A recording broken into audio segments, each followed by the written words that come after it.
I was just watching the Minnesota Timberwolves. The Minnesota Timberwolves, you know, they are in the worst possible spot in the NBA. And when I say the worst possible spot, they're in that limbo spot, that purgatory spot of like good and bad. They're just right in the middle. And that is a spot you definitely don't want to be in. And that's a spot you should not be in. When you have Andrew Wiggins, when you have Karl Anthony Towns, and, well, that's actually it. When you have two good players like that, that is not the spot you should be in. This past offseason, they paid Karl Anthony Towns a boatload of money. He got the max contract. Andrew Wiggins got overpaid. Definitely got overpaid. He is good. Andrew Wiggins is good, but he's so nonchalant. You were watching the game the other day when they were playing the Lakers. Yes, they put numbers up on the Lakers. Andrew Wiggins was out there doing his thing. But Chris Webber, when he was commentating, he even said it. Why is this man so nonchalant? If he wasn't so nonchalant, if he didn't play as if he was playing so carefree, he'd be out there doing big things, aggressive. He almost put JaVale McGee in a body bag. Where? In a body bag. He could do that all the time. If you've been watching Andrew Wiggins since, high school? Who, by the way, has one of the most underrated hoop mixtapes of all time. If you've been watching him since then, you know. A lot of times, Andrew Wiggins, when he gets to the rim, he might miss our first one. But his second tier jump, his recover bounce, is one of the most amazing recovery bounces I've ever seen in my life. And just so you know, when I say recovery bounce, I'm talking about that initial jump. He gets to the rim, hits him with that spin move he's always doing. He jumps off the spin move. He lays it up. He misses it. He comes back down. Boom! That second jump, he's low-key just as high as he was that first jump. It's crazy. That's the kind of bounce he has. And that's athleticism.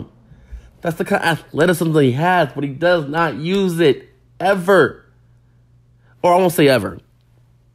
He just needs to use it more. If I'm noticing this, and Chris Webber's noticing this, and the NBA TV crew is noticing this, and the TNT crew is noticing this, clearly something has to change, Andrew Wiggins. Your potential is through the roof. But sometimes you're too lax. You have a good skill set. A raw skill set sometimes, but still a good skill set. Use it. Harness it. Harness it like Goku does the Kamehameha. Harness that power. And you could be so good, man. It's wild. I've been watching you since you came to Kansas, or since you were like a high recruit to come to Kansas. That's when I got put on. And the same problems I saw with you then are the same problems I'm seeing with you now. Chris Webber said he doesn't think that you can coach attitude. He doesn't think you can coach aggressiveness on the court. I don't know if I necessarily agree with that. I think life experiences, things that happen to you on the court growing up, people dogging you and, a certain mentality you have, I do think you can't coach that. But I think there are certain coaches out there that can bring it out of you. Certain people out there that can bring it out of you. I don't know if Andrew Wiggins has that kind of, crowd around him. I don't know if that's the kind of entourage he surrounds himself with. The kind of people that can bring it out of you. Lonzo Ball, his rookie year for sure, that was one of the knocks against him. Oh, sometimes look, he plays so nonchalant. Sometimes sometimes it looks like he plays, so laxed. But At one point, LeVar was like, he needs a coach to get into his face and pull it out of him sometimes. He needs a coach like that. LeVar said in high school, his coach wasn't like that at Chino Hills, but LeVar was on the sideline every game, being that guy to pull it out of him.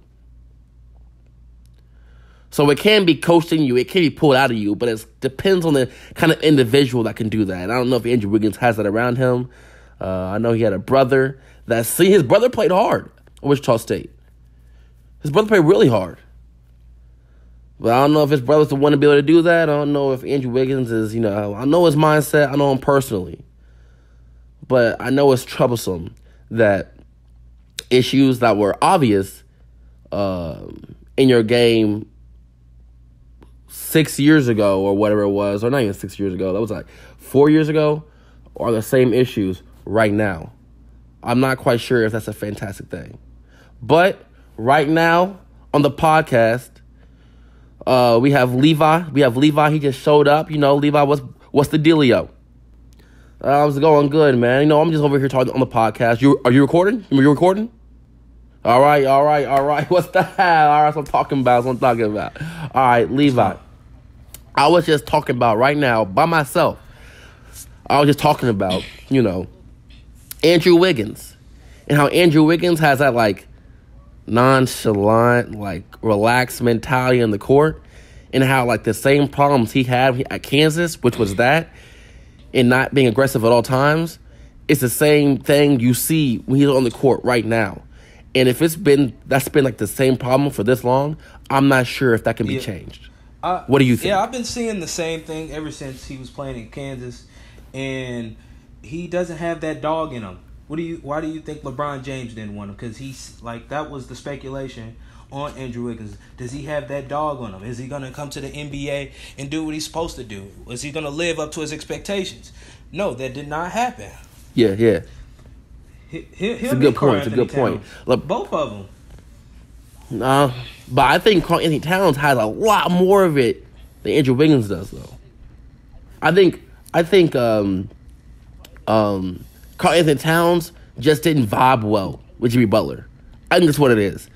And if you looked at Cat during when he was at Kentucky, looked at Cat before. If you look at the numbers that Cat put up, at least before Jimmy Butler came, and then the numbers he's putting up right now, you can say that Cat has that dog in him at least, right? I'm gonna go out there and just get at least get some numbers up. Yeah. You know what I mean? Either when it comes to rebounds or when it comes to points. But Andrew Wiggins, no matter who's around him, clearly he don't got that dog in him. Apparently, you know what I mean? He has skill though. I give him that. You made a good point. Yeah, you made a good point of LeBron James said, "Get him out of here," and that might be one of the reasons. You know what I mean? He's seen that. He's seen that come. He was like, "Yeah, I don't want this guy playing next to me, and then we're gonna spend our lottery pick on this guy. Come on, no way." But maybe LeBron James could have been the guy to get it out of him, though. Maybe. You're right. Maybe.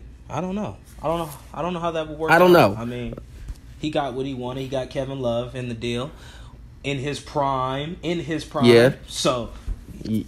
Yeah. But he did. Yeah. And he got a chip out of it. And he did transfer Kevin Love. He changed his game a bit than when he wasn't. They're going to say the GMs did it, but it was really LeBron James.